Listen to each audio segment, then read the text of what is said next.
Good morning students, so welcome to our channel personal tutor. और मैं आपकी Sophia ma'am आपके लिए केमिस्ट्री की एक और नई वीडियो के साथ में। स्टूडेंट्स, आज हम जो यहाँ पर टॉपिक पढ़ने वाले हैं, तो हम यहाँ पर पढ़ रहे हैं जो बीएससी फर्स्ट ईयर है उसकी ऑर्गेनिक केमिस्ट्री को, और उसके कई टॉपिक्स मैं आपको ऑलरेडी लास्ट वाली वीडियोस के अंदर पढ़ा चुकी हूँ। देखिए, जो first year BSc first year के जितने भी कॉन्सेप्ट होते हैं वो मोस्टली बेसिक्स होता है, जो हम 11th और 12th स्टैंडर्ड के अंदर पढ़ते हुए आ रहे हैं। तो जिन बच्चों ने भी 11th एंड 12th थोड़ा अच्छे से किया है उनको टॉपिक्स आते होंगे, लेकिन जब हम बीएससी में इन टॉपिक्स को दोबारा पढ़ते हैं तो इसके अंदर हम एक स्टेप आगे, ठीक है, एक स्टेप थोड़ा सा आगे चलकर हम जो है वो इन रिएक्शंस को कवर अप करते हैं। ठीक है, तो आपको मोस्टली जो भी कंटेंट है वो थोड़ा 11 12 के सिमिलर मिलेगा, लेकिन उसमें थोड़ा सा एक्स्ट्रा देंगे, क्योंकि अगर बिल्कुल एज इट इज़ वैसा कि वैसा ही अगर आपको दे देंगे तो फिर बीएससी में और 11 12 में डिफरेंस क्या रहेगा। दैट्स वाई आपको थोड़ा सा अपग्रेड होके थोड़ा सा एक स्टेप आगे आपको दिया जाता है। तो चलिए, तो हम यहाँ पर आज पढ़ने वाले हैं, देखिए, BSc first year BSc first year, ठीक है, और ऑर्गेनिक केमिस्ट्री हम यहाँ पर कवर अप कर रहे हैं बच्चों, ठीक है। और ऑर्गेनिक केमिस्ट्री की मैं कौन सी यूनिट ले रही हूँ? ऑर्गेनिक केमिस्ट्री में मेरी यूनिट ले रही हूँ मैं यूनिट फर्स्ट, ठीक है। सो BSc first year organic chemistry unit first, ये हमको पढ़ना है। देखिए, बहुत ही इंपॉर्टेंट टॉपिक आज हम यहाँ पर कवर अप करेंगे, और वो टॉपिक हमारा कौन सा रहेगा? बहुत ही इंपॉर्टेंट टॉपिक वो रहेगा हमारा ट्रांजिशन स्टेट के बारे में। सो आज हम डिस्कस करने वाले हैं कि जो ट्रांजिशन स्टेट होती है वो क्या होती है, ठीक है। सो ट्रांजिशन स्टेट पर जाएं उसके पहले मैं आपको बता देती हूँ, आपने थोड़ा सा बेसिक पढ़ा होगा कि जनरली जो रिएक्टेंट्स होते हैं वो किस में कन्वर्ट होते हैं? वो प्रोडक्ट्स में कन्वर्ट होते हैं। तो जो भी हमारे रिएक्टेंट्स होते हैं उनका कन्वर्जन किस में होता है? उनका कन्वर्जन प्रोडक्ट में होता है। ये तो आपको पता है। केमिकल रिएक्शन का मतलब क्या होता है? केमिकल रिएक्शन किसको हम कहते हैं? जैसे A प्लस बी मेरा क्या है? रिएक्टेंट है, तो ये मेरा AB में कन्वर्ट होगा, तो ये मेरा क्या है? प्रोडक्ट है, और ये मेरा क्या है?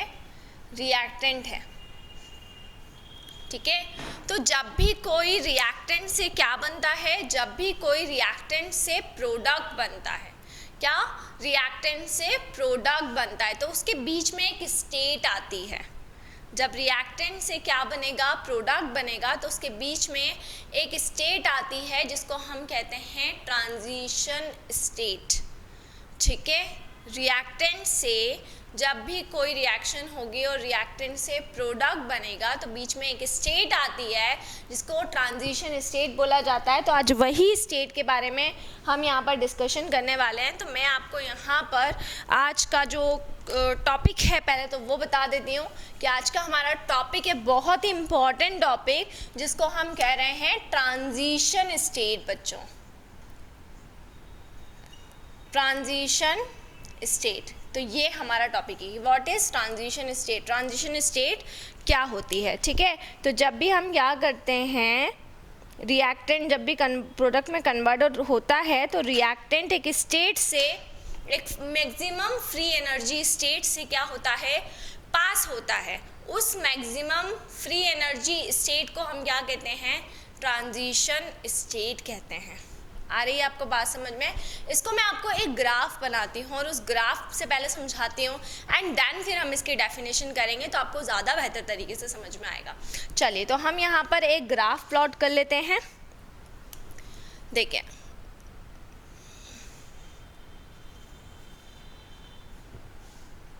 देखिए, हम ग्राफ जो यहाँ पर प्लॉट करेंगे वो एक तो हम एनर्जी देख सकते हैं आप, एक तो हम ले रहे हैं एनर्जी और दूसरा हम ले रहे हैं प्रोग्रेस ऑफ रिएक्शन। तो इन दोनों में हम यहाँ पर एक ग्राफ प्लॉट करने वाले हैं, एक एनर्जी के बीच में ग्राफ प्लॉट करने वाले हैं और दूसरा प्रोग्रेस ऑफ रिएक्शन में। अब देखिए यहाँ से मान लीजिए ये क्या है, ये आपके क्या हैं, ये आपके रिएक्टेंट है। इस पॉइंट पे यहाँ से क्या है, ये यहाँ से क्या है, रिएक्टेंट है। और इस पॉइंट पर आकर यहाँ पर हमको क्या मिलेगा, प्रोडक्ट मिलेगा, है ना। तो कितना लंबा रूट पार करना है, कितना लंबा रूट क्रॉस करना है। अब जब ये रिएक्टेंट के मॉलिक्यूल होते हैं, ये किस में कन्वर्ट होते हैं, प्रोडक्ट में कन्वर्ट होते हैं, ठीक है। तो रिएक्टेंट और प्रोडक्ट के बीच में जितने भी रिएक्टेंट के मॉलिक्यूल रहेंगे उनको एक स्टेट पार करना पड़ेगी, मैक्सिमम फ्री एनर्जी स्टेट पार करना पड़ेगी, तब ये प्रोडक्ट में कन्वर्ट होंगे। देखिए दिख रहा है आपको, ये प्रोडक्ट में कन्वर्ट हो रहे हैं। तो ये जो मैक्सिमम फ्री एनर्जी स्टेट रहेगी, इसको हम क्या बोलेंगे, इसी को हम कहते हैं ट्रांजिशन स्टेट।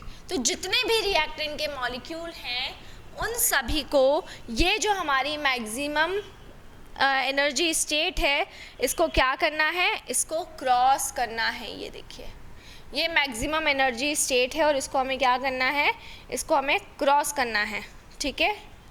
आ रही है आपको बात समझ में,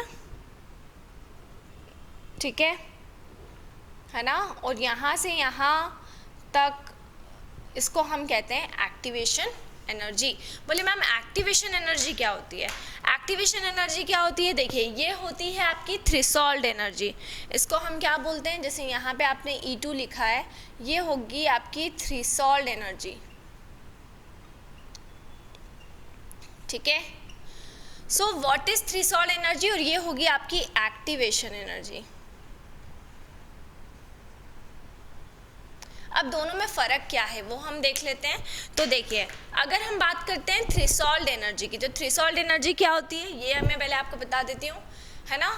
कोई भी रिएक्टेंट मॉलिक्यूल जो रहता है उसको प्रोडक्ट में कन्वर्ट होने के लिए एक मिनिमम अमाउंट ऑफ एनर्जी को क्या करना पड़ता है, एक मिनिमम अमाउंट ऑफ एनर्जी का एक एनर्जी बैरियर होता है जिसको उसे क्रॉस करना पड़ता है और उसको हम कहते हैं थ्रेशोल्ड एनर्जी।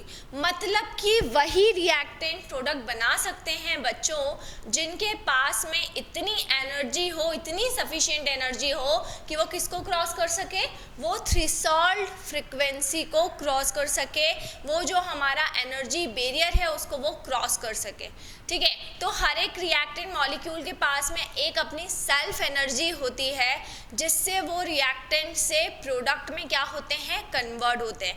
ये सभी रिएक्टेंट मॉलिक्यूल के पास में होती है, लेकिन कुछ ऐसे रिएक्टेंट मॉलिक्यूल होते हैं जिनके पास में वो जो एनर्जी होती है वो ज़्यादा होती है और कुछ ऐसे रिएक्टेंट मॉलिक्यूल होते हैं जिनके पास में उतनी सफिशिएंट अमाउंट में एनर्जी नहीं होती। तो जिनके पास में एनर्जी होती है वो इमीडिएटली क्या करते हैं, जो भी रिएक्टेंट है, जो भी रिएक्टेंट है, रिएक्टेंट के मॉलिक्यूल में ऐसे मॉलिक्यूल हैं जिनके पास में सफिशिएंट एनर्जी है, उसको हम क्या बोलेंगे, उनको हम कहेंगे एक्टिव मॉलिक्यूल्स। क्या कहते हैं उनको हम कहते हैं एक्टिव मॉलिक्यूल्स। एक्टिव मॉलिक्यूल्स क्यों कह रहे हैं, क्योंकि उनके पास में उतनी सफिशिएंट अमाउंट में एनर्जी होती है। तो वो क्या करते हैं, वो इमीडिएटली रिएक्टेंट से किस में कन्वर्ट हो जाते हैं, रिएक्टेंट से कन्वर्ट हो जाते हैं प्रोडक्ट के अंदर। क्यों कन्वर्ट हो जाते हैं, क्योंकि उनके पास में सफिशिएंट एनर्जी है तो वो इस एनर्जी बैरियर को क्रॉस करके प्रोडक्ट बना लेते हैं। लेकिन कुछ ऐसे मॉलिक्यूल होते हैं जिनके पास में उतनी सफिशिएंट एनर्जी नहीं होती, ठीक है। तो जब उनके पास में उतनी सफिशिएंट एनर्जी नहीं होगी, है ना, तो क्या वो उस एनर्जी बैरियर को क्रॉस कर पाएंगे, नहीं कर पाएंगे। जैसे मान लो यहाँ से चले ये रिएक्टेंट के मॉलिक्यूल, तो यहाँ तक पहुँचना है, यहाँ तक तो पहुँचना ही है ना, यहाँ तक जैसे पहुँच गए, जैसे इसको क्रॉस किया उसके बाद तो इमीडिएटली प्रोडक्ट बन जाएगा। लेकिन मिशन क्या है हमारा, मिशन है हमें यहाँ तक पहुँचना है, हमें इस पॉइंट तक पहुँचना है, हमें इस एनर्जी बैरियर को क्रॉस करना है। लेकिन बहुत सारे मॉलिक्यूल्स क्या करते हैं, इस एनर्जी बैरियर को क्रॉस नहीं कर पाते। अब जब वो इस एनर्जी बैरियर को क्रॉस नहीं कर पा रहे हैं तो इस सिचुएशन में क्या होगा, जब वो इस एनर्जी बैरियर को क्रॉस नहीं कर पाएंगे तो वो कहलाएंगे नॉन एक्टिव मॉलिक्यूल्स। क्या कहलाएंगे वो कहलाएंगे नॉन एक्टिव मॉलिक्यूल्स। तो there are two types of molecules, reacting molecules, active molecules and non active molecule. जैसे क्लास में होते हैं दो टाइप के बच्चे होते हैं, टू टाइप के स्टूडेंट्स। एक कैसे होते हैं जो पढ़ने में बहुत ज़्यादा अच्छे होते हैं। पढ़ने में बहुत ज़्यादा अच्छे का मतलब क्या है, पढ़ने में बहुत ज़्यादा अच्छे हैं मतलब जब वो स्कूल जाएंगे उनको किसी टीचर ने होमवर्क दिया, ठीक है, तो वो इमीडिएटली खुद ही उसको कर लेंगे, या होमवर्क नहीं भी दिया तो वो खुद सेल्फ एनर्जी भी करते हैं, सेल्फ एनर्जी बोल रही हूँ, सेल्फ स्टडी भी करते हैं, ज़बान थोड़ी सी खिसक गई, तो सेल्फ स्टडी भी करते हैं, खुद पढ़ाई भी करते हैं, बहुत सारे एक्स्ट्रा एफर्ट लगाते हैं, है ना, क्योंकि वो क्या हैं, वो एक्टिव स्टूडेंट्स हैं, ठीक है। तो उनके पास में उनको केवल एक गेयर लगाने की ज़रूरत होती है, अदरवाइज उनके पास में खुद की इतनी एनर्जी होती है, एक सेल्फ एनर्जी होती है कि वो क्या कर सकते हैं, वो खुद ही प्रोडक्ट में बदल सकते हैं। लेकिन वहीं अगर हम बात करें, किसकी हम बात कर रहे हैं, वहीं अगर हम बात करते हैं किनकी, ये तो हमने बात करी एक्टिव मॉलिक्यूल्स की, लेकिन वहीं अगर हम बात करते हैं किनकी, नॉन एक्टिव मॉलिक्यूल्स की, तो उनके पास में क्या है, उतने अमाउंट में एनर्जी नहीं है। तो उनके पास में नहीं होते अमाउंट में एनर्जी। तो कुछ स्टूडेंट्स ऐसे होते हैं जो नहीं पढ़ते, तो उनको क्या करना पड़ता है, उनको पनिशमेंट देना पड़ती है, अप डाउन्स लगवाना पड़ते हैं, स्टिक्स मारनी पड़ती हैं, या अभी तो स्टिक्स नहीं मारते हैं, खैर अप डाउन्स करवाना पड़ता है। फिर पेरेंट्स को बोलना पड़ता है कि आपका बेटा नहीं पढ़ रहा है, जिससे भी वो डरते हैं उससे डराना पड़ता है। तो हमें बहुत सारे टीचर्स को एक्सटर्नल एफर्ट्स लगाने पड़ते हैं। किस लिए लगाने पड़ते हैं, ताकि वो जो भी स्टूडेंट है वो क्या कर सके, वो अपनी स्टडी को पूरा कर सके, है ना। तो उनको हमें एनर्जी देना पड़ रही है। और कुछ कैसे हैं जिनके पास में ऑलरेडी एनर्जी है, तो जिनको एनर्जी देना पड़ रही है, तो यहाँ पर भी रिएक्टेंट के मॉलिक्यूल्स ऐसे हैं जिनको हमें एनर्जी देना पड़ रही है। तो जिन्हें भी हमें एनर्जी क्या करना पड़ेगी, देना पड़ेगी, वो एनर्जी कौन सी होगी, एक्टिवेशन एनर्जी। अब आप समझ पा रहे हैं मैं एक्टिवेशन एनर्जी क्यों कह रही हूँ।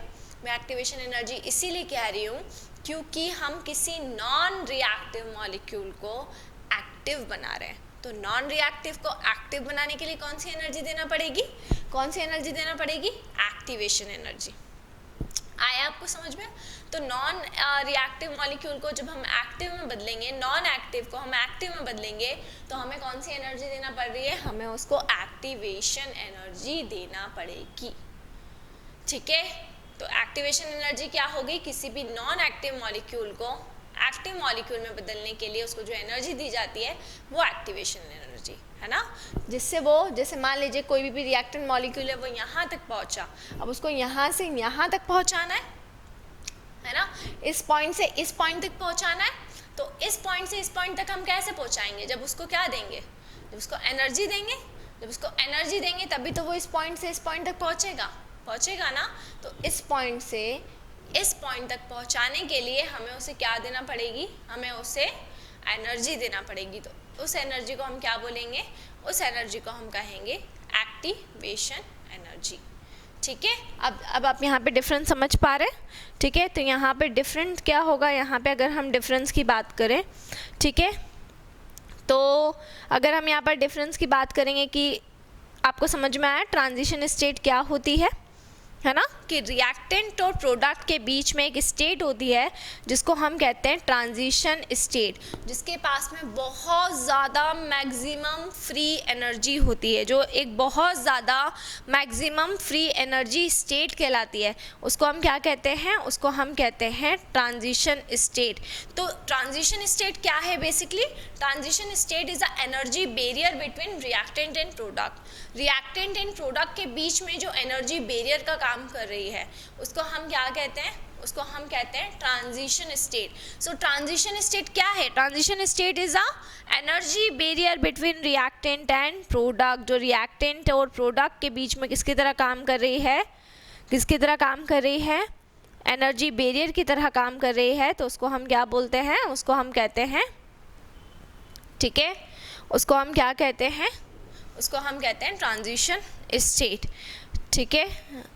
और जो भी मॉलिक्यूल को प्रोडक्ट में कन्वर्ट कराने के लिए जो एनर्जी दी जाती है उसको हम कहते हैं एक्टिवेशन एनर्जी। तो आपको ये कॉन्सेप्ट पूरा बहुत अच्छे से समझ में आ गया होगा, इसमें आपको कोई क्वेरी कोई डाउट तो नहीं है। अब इसके बाद में नेक्स्ट वीडियो में मैं आपको बताऊंगी कि ट्रांजिशन स्टेट, मैं आपको डेफिनेशन भी लिखवा दूंगी और हम पढ़ेंगे डिफरेंस, क्योंकि हम मोस्टली समझते हैं ट्रांजिशन स्टेट और इंटरमीडिएट ये दोनों सेम चीज़ हैं, लेकिन ये दोनों सेम चीज़ें नहीं हैं। तो हम नेक्स्ट वाली वीडियो में हम बहुत ही इंपॉर्टेंट टॉपिक डिस्कस करने वाले हैं, जिसको मैं बोल रही हूँ difference between transition state and intermediate. Transition state clear हुआ आपको? Energy barrier between reactant and product. जब भी कोई रिएक्टेंट प्रोडक्ट में कन्वर्ट होगा तो जितने भी रिएक्टेंट मॉलिक्यूल हैं उनको एक स्टेट को पार करना होगा, क्रॉस करना पड़ेगा, जिसको हम कहेंगे ट्रांजिशन स्टेट, जिसको हम मैक्सिमम फ्री एनर्जी स्टेट कहते हैं। ठीक है, इतना आपको आया होगा समझ में। अगर फिर भी कोई डाउट या क्वेरी हो उसे आप बिल्कुल कमेंट सेक्शन में डाल सकते हैं। So stay home, stay safe and study hard. और कोई भी डाउट कोई भी क्वेरी हो तो बिल्कुल आप कमेंट सेक्शन में डालें। Thank you so much.